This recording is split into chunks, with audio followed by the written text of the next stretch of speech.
Aqui começa mais uma edição da série Turismo Acessível. Você está no podcast Cultura e Acessibilidade e eu sou Ednilson Sacramento. Estamos juntos hoje para a primeira edição do nosso podcast que fala sobre cultura e acessibilidade. Nesse primeiro episódio, nós vamos abordar o tema acessibilidade no turismo.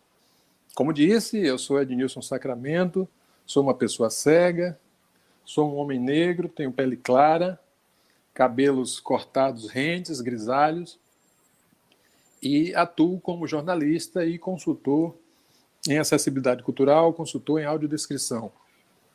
Aqui comigo, e já dou as boas-vindas, a Mila mesmo. Mila mesmo é advogada, é ativista dos direitos da pessoa com deficiência, uma pessoa com deficiência física. Seja bem-vinda, Mila, e eu já começo lhe perguntando qual é o conceito de turismo acessível, na sua opinião? Olá, bom dia, boa tarde, boa noite, né? Depende de que hora vocês estão assistindo. Em primeiro lugar, obrigada, Ednilson, pelo convite. Fico muito feliz de a gente estar conversando sobre esse assunto. Eu acho que o turismo, quando a gente fala de turismo, parece que às vezes é só uma perfumaria, é só um passeio, e não é. Eu acho que turismo tem a ver com a gente conhecer um pouco das nossas raízes, né? Conhecer nossa cultura, se abraçar mesmo, abraçar o outro da onde a gente está conhecendo, e isso precisa ser acessível a todos, acessível na terminologia assim, mais aberta da palavra, né? A gente fala só de pessoas, quando fala de acessibilidade, as pessoas pensam só em pessoas com deficiência, mas não é. Deveria ser algo pensado para o máximo de pessoas possível, que isso pudesse ser abarcado por todo mundo. E aí, quando a gente fala de turismo acessível, é realmente fazer com que todos possam ter essa experiência, né, de conhecer o outro, de aprofundar sobre a cultura, aprofundar sobre a própria cultura, né, porque eu faço muito turismo na minha cidade, e com isso também mergulhar não só para fora, mas também para dentro. A gente tem contato com cultura, com comida, a gente consegue elaborar muita coisa sobre nós nessa viagem. Perfeito. Eu quero aproveitar para agradecer a participação de Evelyn Salles, ela que está nos ajudando aqui na produção desses episódios. Muito obrigado. Mila, baseado no que você falou, eu queria que você me dissesse ou nos dissesse sobre o que você espera encontrar, né, na condição de uma pessoa com deficiência física nos destinos turísticos. Quais são as condições que você acha importantes para que uma pessoa com deficiência faça bom uso desses espaços? Bom, eu uso cadeira de rodas, né? E, assim, quando a gente fala de pessoas com deficiência, tem sempre que a gente abrir esse parêntese para dizer que somos muitos, né? Somos variados, temos as mais diferentes demandas. Mas o que eu espero encontrar realmente um pensamento não apenas de arremedo, sabe? De adaptação. Mas quando a gente pensar em cultura, em espaços culturais, pensar em turismo, em pensar, bom, de que forma a gente pode fazer com que o maior número de pessoas venham até aqui. Existem coisas que são básicas e que eu não vejo por que não pensar. Por exemplo, boas calçadas, portas largas, rampas que servem para todo mundo, boa sinalização, né, tanto sinalização tátil, né, em braille, etc., ou formas de pessoas também que não ouvem terem acesso a intérprete, e principalmente também lugares que sejam confortáveis para todo mundo, que tenha como chegar de transporte público, ou que tenha como estacionar com o carro, que se pense não apenas para o turista. Às vezes eu vejo muitos lugares assim, que parece que o turista está... Qualquer turista, não só o turista com deficiência, mas está lá, tipo assim, agradeça que você está aqui, sabe? Eu acho que não tem que modificar tanto, não precisa ser algo que seja tão desgastante, né, e que não modifique tanto o entorno, mas que seja minimamente preparado para receber todo mundo. Porque eu acho que dessa forma também a gente consegue preservar os locais, preservar as suas histórias e tal. Como pessoa que usa cadeira de roda, eu queria muito que tudo que fosse pensado em relação a isso não fosse pensado assim como um jeitinho, sabe? Às vezes a gente vai em um lugar famoso que tem um acesso para cadeira de roda, mas está trancado. O banheiro adaptado fica guardando produtos de limpeza, né? Vassoura, etc., ou servindo como depósito. As pessoas não sabem informar quando você liga se o elevador está funcionando, se a entrada está aberta, se paga, se não paga. Então, eu gostaria de que os lugares, né, eles pudessem receber pessoas com deficiência de todos os jeitos, de uma forma mais natural, que não fosse sempre com a ideia de que é um esforço, sabe? De que é algo ali, como se fosse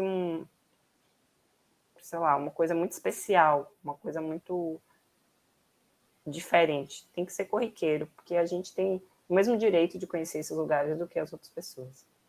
É preciso ser corriqueiro e ser naturalizada a igualdade de oportunidades.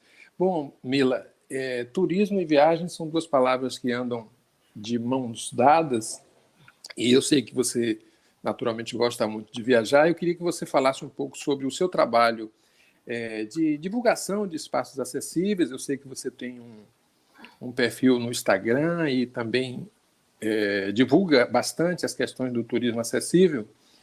E aproveitando, eu lhe pergunto, por onde você andou e quais as impressões que você teve nos destinos que você visitou?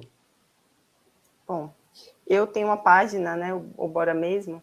Quando eu criei a página, eu queria, meu intuito era mais mostrar Salvador, porque eu via muita gente falando, né, a gente passou por um período de um boom de páginas que falavam sobre Salvador, e essas páginas nem sempre elas tocavam em acessibilidade. Como você bem falou, eu sou uma pessoa que gosto muito de turismo, de viajar e tal, eu falei, bom, eu tenho uma oportunidade, eu tenho uma família, eu tenho uma rede de apoio que acaba me ajudando a ir para os lugares.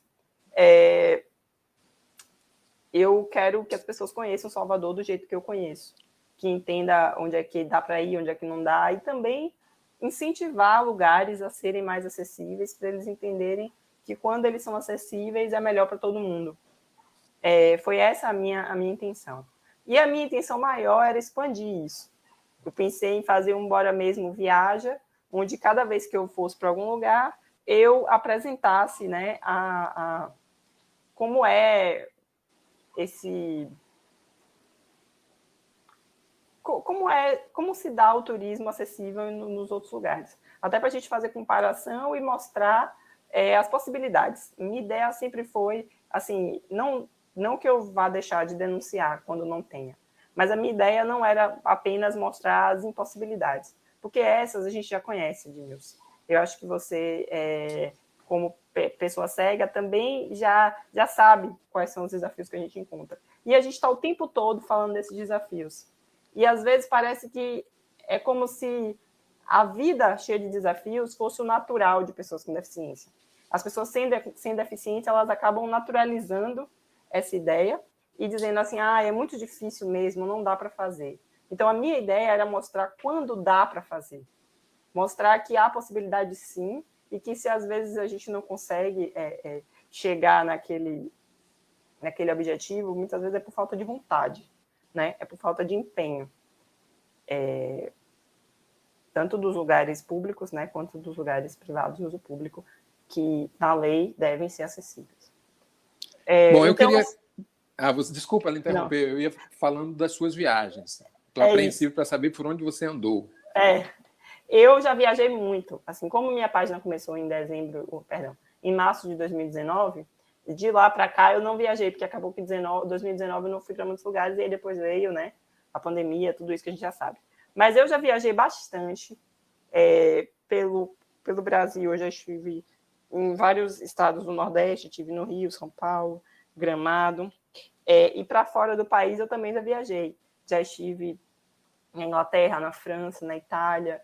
já fui para os Estados Unidos algumas vezes, já estive na Alemanha também. Então, cada vez que eu vou para esses lugares, eu percebo como, por um lado, existe um abismo assim, de diferença entre o que a gente está aplicando aqui e o que a gente está aplicando lá, mas também vejo que algumas das dificuldades são as mesmas. Por exemplo, companhias aéreas são ruins para pessoas com deficiência no mundo todo. Eu não consigo ver muita diferença de tratamento entre aqui e lá. E aí, eu já andei basicamente por esses lugares. Assim. Olha, eu vou fazer com você aqui uma espécie de ping-pong, não estava nada combinado, mas vou trazer aqui alguns postos da área do turismo, de alguns profissionais e algumas funções. Eu queria que você dissesse como essas pessoas devem agir, como esses equipamentos devem se portar diante de uma pessoa com deficiência. Por exemplo, eu falo e você responde com uma frase. O guia de turismo. Bom, eu acho que o guia de turismo ele deve primeiro pensar nos seus destinos de forma a incluir pessoas com deficiência. Assim. Muitas vezes os que eu me debati, eles sabiam aquele beabá básico para pessoas que não tinham deficiência. Então, se você quer ser um guia, né, falando na etimologia da palavra mesmo, se você quer guiar pessoas pelos lugares, você precisa aprender a guiar todas as pessoas. Precisa aprender como é que dá para acessar aqueles lugares ou a história daqueles lugares de forma que o maior número de pessoas consiga te acompanhar, te seguir. O agente de transporte, aquela pessoa que faz os traslados entre hotel, aeroporto, etc., e os destinos de passeio, os meios de transporte. Essa pessoa pode ser um anjo na vida de uma pessoa com deficiência, mas também pode dificultar muito, porque quando você está em um lugar que não é o seu lugar, que você costuma ir, você não sabe nada da cidade. Então, o agente de transporte é quem vai te ligar aos pontos. Então, essas pessoas elas precisam estar bem... elas precisam entender que elas guardam os caminhos de quem tem deficiência. Então, assim, precisa facilitar, precisa preparar as coisas com certa antecedência, porque a gente, às vezes, precisa de mais tempo para se locomover, para desarmar uma cadeira, precisa de espaço, precisa de segurança, né? De saber, não, eu vou chegar lá e vai ser desse jeito o transporte, e não chegar e ser uma coisa completamente diferente, que coloque a gente em risco, que tenha que carregar, que tenha que, talvez, colocar em perigo as nossas tecnologias assistivas, né? Cadeiras de rodas, bengalas, etc. Essa pessoa ela precisa entender que não é algo que ela faz de longe e não se preocupa com a continuidade, sabe? Não é algo que você faz com antecedência e não se preocupa em fiscalizar, em saber que está ocorrendo do jeito que era esperado. Agora, o agente ou a agente de viagens, aquela pessoa que recebe o seu pedido de informações, o seu pedido de reservas e a escolha dos seus destinos. Como você acha que deve ser o perfil desse agente de viagem, dessa agente de viagem na hora de vender o pacote, o destino, etc.? Eu vou te confessar que é o meu hobby. É ser agente de viagem, assim, não faço isso de forma profissional, faço isso para as pessoas que eu conheço, assim, da família e tal, porque uma coisa que eu me interesso e que eu acho que a gente de viagens tem que interessar é conhecer aquele destino que você está vendendo. Você tentar preparar um roteiro ou uma ideia, lembrando de para quem você está vendendo. Não vender uma coisa pronta, sabe? Até quando você vai numa loja comprar uma camiseta, ela tem vários tamanhos, várias cores, vários modelos. Quando você vai comprar uma viagem, isso é ainda mais, como é que chama? Ainda mais adaptável, sabe? Você pode fazer roteiros diferentes para a pessoa conhecer a mesma cidade de forma diferente, a depender da demanda dela. Recentemente não, assim, em 2019, eu fiz uma viagem para minha mãe ali pela Bélgica e Alemanha. Minha mãe é uma senhora idosa que tinha fraturado a coluna um ano antes. Então, apesar dela estar bem andando, ela sente muitas dores se caminhar muito. Então, eu fiz todo um roteiro para minha mãe, pensando em que ela poderia aproveitar os lugares das cidades sem precisar se locomover por muito tempo caminhando. Para isso, eu nunca fui nessa região que eu indiquei a ela, mas eu fui lá conhecer. eu fui abrir mapas, eu fui ver o que as pessoas tinham a dizer sobre aquilo. E eu acho que é isso que o agente de viagem precisa saber. Ele precisa primeiro entender o que a pessoa está precisando, entender um pouquinho de para quem ele está vendendo a viagem e também entender do destino que ele está vendendo. Para isso, ele não precisa ir lá, sabe? Não precisa ser algo que ele vá pessoalmente, mas precisa entender o que é que significa estar naquele lugar. Eu quero falar com você sobre os ambientes de hospedagens agora. Eu já me lembro de um fato, aconteceu com Regina Cohen, ela é uma arquiteta renomada mundialmente, e ela veio participar em Salvador de um evento nosso, e nós escolhemos, em comum acordo, um hotel no Corredor da Vitória, com vista para a Baía de Todos os Santos, e se pretendia um ambiente interessantíssimo para uma pessoa se hospedar. E o que é que acontece? Dentre vários outros itens, a janela do quarto não permitia que ela visse a Baía de Todos os Santos, né? Isso em função da altura de uma pessoa sentada numa cadeira de rodas, não teve condição de contemplar aquela paisagem. Mas eu só estou trazendo esse exemplo, mas eu queria que você falasse sobre esse hotel, esse resort, essa pousada. Como você acha que deve ser o perfil de um ambiente como esse para receber todas as pessoas e, aqui em particular, uma pessoa com deficiência? Quando você me conta isso, eu penso muitas vezes a gente vai para um lugar e no banheiro acessível, o espelho, a gente não consegue se ver pela altura, né? Ou então é um espelho muito pequenininho, que não serviria para a maioria dos banheiros, mas as pessoas entendem que, sei lá, por a gente ter uma deficiência, para a gente estar na cadeira de roda, a gente não quer se ver por inteiro. Parece sempre que as pessoas elas esquecem de qual é a razão pela qual elas estão lá. Por exemplo, se você vai se hospedar num hotel em frente à Baía de Todos os Santos, um dos atrativos que tem, como você bem disse, é a vista para a Baía de Todos os Santos, né? Então, se as outras pessoas podem aproveitar essa vista, deve-se imaginar que as pessoas com deficiência não são tão diferentes assim, sabe? Elas também querem aproveitar o que é que aquele ambiente tem para isso. E quando a gente vai para lugares, se hospeda em lugares que se dizem acessíveis, eles muitas vezes esquecem que as nossas necessidades existem, né, algumas necessidades específicas de cada uma das deficiências, mas também são as mesmas necessidades de um hóspede comum. Então, você quer um quarto confortável, você quer um quarto bonito, como é para os outros hóspedes, você quer ter... Às vezes, outro dia eu fui para um hotel acessível, que o hotel parecia... Não tinha nada, não tinha um lugar para botar mala, não tinha móvel de cabeceira, não tinha nada, porque ele era um quarto pequeno, que eles apenas retiraram o máximo de coisas possíveis para poder a cadeira circular. Não era um quarto amplo, de fato, sabe? Parecia que era uma caixa vazia com uma cama e pronto, para poder circular. Então, às vezes, eles acham que... Isso é muito chato de dizer, mas é como assim, para quem isso basta, sabe? Isso é uma coisa que me deixa muito incomodada. Inclusive na questão das informações, né, prévias, porque você que tem deficiência, quem tem deficiência que estiver no vídeo, sabe que dificilmente pessoas com deficiência vão para algum lugar sem saber de nada, né, sem perguntar minimamente se é acessível, onde é, o que é que vai ter lá. E uma coisa que a gente faz muito é ligar antes para os lugares para saber como é.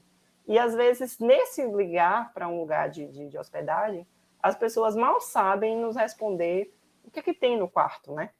O que é que de fato é acessível, que tamanho são as coisas, o tamanho das portas, se tem cadeira de banho, se não tem, a altura da pia, são coisas que estão dentro da norma às vezes, ou não, às vezes é uma dúvida que você tem, porque você tem uma cadeira de roda maior ou menor, e você precisa saber isso, e não há esse tipo de informação.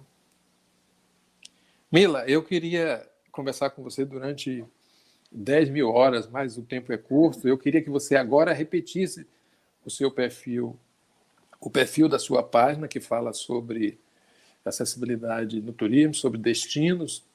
Mas eu queria trazer uma história também que acontece com pessoas cegas e, naturalmente, com outras pessoas também. No caso particular de uma pessoa cega, eu já tive em alguns ambientes de hospedagem onde a primeira coisa, quando a pessoa recebe e toma sua identidade e vai devolver a identidade, apenas estira a mão diante da pessoa cega e aguarda que a pessoa adivinhe onde está aquela carteira. Então, aquele documento. Né? Então, é uma coisa que é legal também para quem está nos ouvindo, quem está nos ouvindo e trabalha em recepções, é isso. Né? Se você está atendendo uma pessoa cega, por exemplo, o documento tem que ser entregue na mão. Né? E existem outras questões que nós vamos discutir em outros episódios também, mas eu queria que você falasse um pouco da sua página, um pouco mais sobre a sua página, e também que você falasse sobre aquele ambiente, né, que é o grande cartão de visitas de um hotel, por exemplo, que é a recepção, quase sempre lindos, maravilhosos e nem sempre acessíveis. Mila. Minha página chama Bora Mesmo. Eu tenho no Instagram, né? Eu usei o Bora Mesmo porque muita gente me conhece como Mila Mesmo. E a ideia era mais uma pergunta. Bora mesmo? Porque isso é uma pergunta, acho que a Ednilson deve saber, que a gente se faz muito quando a gente pensa em ir para algum lugar, né? Dá para ir mesmo? É uma coisa, é possível? E foi por isso que eu criei. E, assim, nesse momento da pandemia, como eu me isolei realmente, e eu estou retomando agora, depois de algumas doses, minha página não está tão frequente como ela costumava ser. Mas eu tenho a intenção de movimentá-la e até de fazer viagens e tal. Mas você falou isso do documento, é uma coisa muito importante ali, logo na recepção, o que a gente chama de acessibilidade atitudinal. Que às vezes não adianta o prédio ele ser todo acessível fisicamente, mas as pessoas que vão nos receber ali, que vão tratar a gente como hóspede, elas são extremamente destreinadas sobre isso. Elas não receberam nenhum treinamento sobre como tratar pessoas com deficiência. Muitas vezes eu chego na recepção de hotel, a reserva está no meu nome, e eu que vou falar, e a pessoa se dirige ao meu acompanhante. Ou faz perguntas do tipo, você está sozinha? Você vai com alguém? Eu não acho que isso seja uma pergunta que é feita a outros hóspedes, não tem por que ser feita a mim.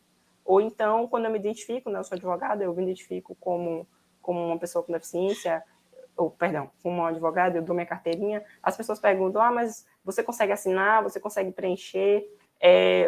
Esse tipo de coisas, caso eu não conseguisse, porque pode acontecer também, algumas pessoas com deficiência, elas não conseguem escrever, eu daria, né, eu falaria sobre isso. Eu dizia, eu não consigo preencher, você pode preencher para mim, mas não ter essa suposição de que eu não consigo fazer algo baseado no que a pessoa está vendo ali.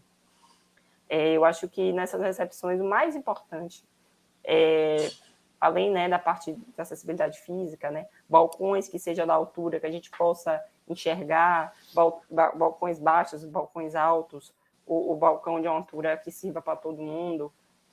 Além disso, deve ter a acessibilidade atitudinal. As pessoas aprendam como se referir a nós, né? Como você falou, a questão do documento, entregar na mão de uma pessoa cega, ou no caso de uma pessoa surda, perguntar, né, de que forma, escrevendo ou algo do tipo, de que forma ela pode se comunicar com ela. E basicamente é isso. Mila, eu quero pedir a você que, assim como você e outras pessoas, façam um trabalho que muito nos ajudará na disseminação dessas ideias através desses episódios. Curtir, compartilhar e divulgar isso para os amigos. Isso é algo que consideramos importante para que essas ideias cheguem ao maior número de pessoas, agentes de turismo, pessoas com deficiência, profissionais da acessibilidade, etc. E já caminhando para o final dessa nossa conversa, eu queria que você falasse sobre duas coisas. A primeira é que você recomendasse um destino. E a segunda é que você falasse dos seus sonhos de viagem, ou seja, vencidas essas questões de pandemia, nós já estamos no ano 3 da pandemia, né, e ainda com muitos resquícios de pandemia e de isolamento, etc.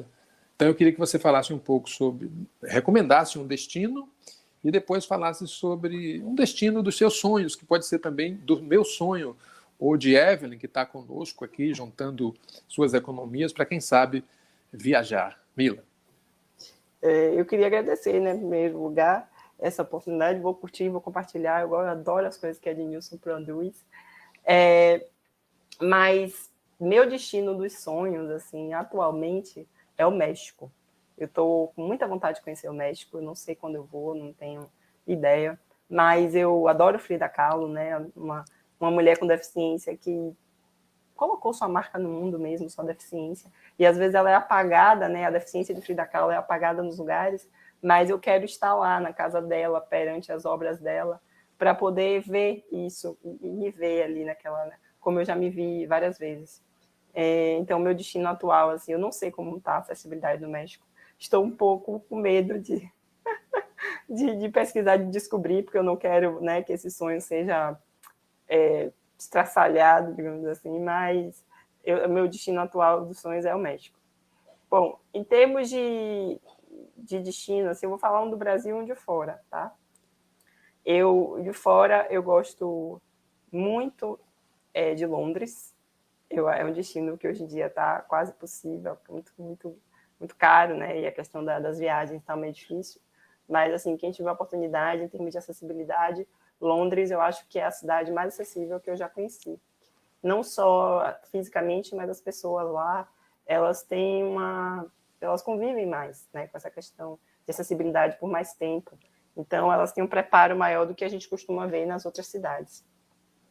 E aqui no Brasil, eu falo para todo mundo que eu sou apaixonada por Salvador, e eu acho que as pessoas têm que conhecer Salvador, e etc. Mas uma cidade que eu gostei bastante, que eu gosto bastante de conhecer, que eu acho que é meu lugar comum, mas tem lugar para todo mundo, é São Paulo. Eu acho que São Paulo, para turista, ainda é muito interessante.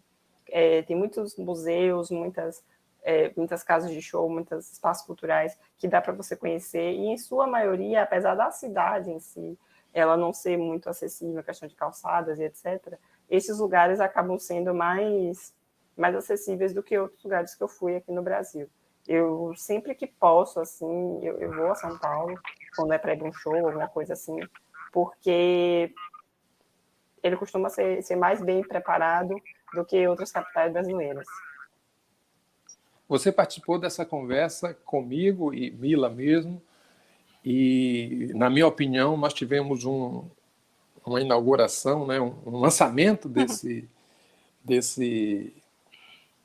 episódio com muito valor. Eu estou impressionado aí com essa conversa espontânea, livre e, antes de mais nada, sincera. Bom, você pode, além de acompanhar os nossos trabalhos nas redes sociais, divulgar com seus amigos e suas amigas ideias e contribuições para um turismo mais acessível. Você pode também encontrar outras informações através do meu perfil no YouTube, Ednilson Sacramento, no Instagram, @SacramentoEdnilson, na internet www.ednilsonsacramento.com e também no Facebook ednilson.com. Mas, claro que você provavelmente não teve tempo de copiar tudo isso, né, Mila? Então, você pode ficar com @SacramentoEdnilson no Instagram. Deem sugestões de nomes, sugestões de lugares, sugestões de procedimentos para um turismo acessível, justo e digno. Um beijo, Mila. Conto com você nessa e em outras viagens. Pode deixar. Um abração para todos. Este foi mais um episódio da série Turismo Acessível. Obrigado por nos escutar e até a próxima conversa.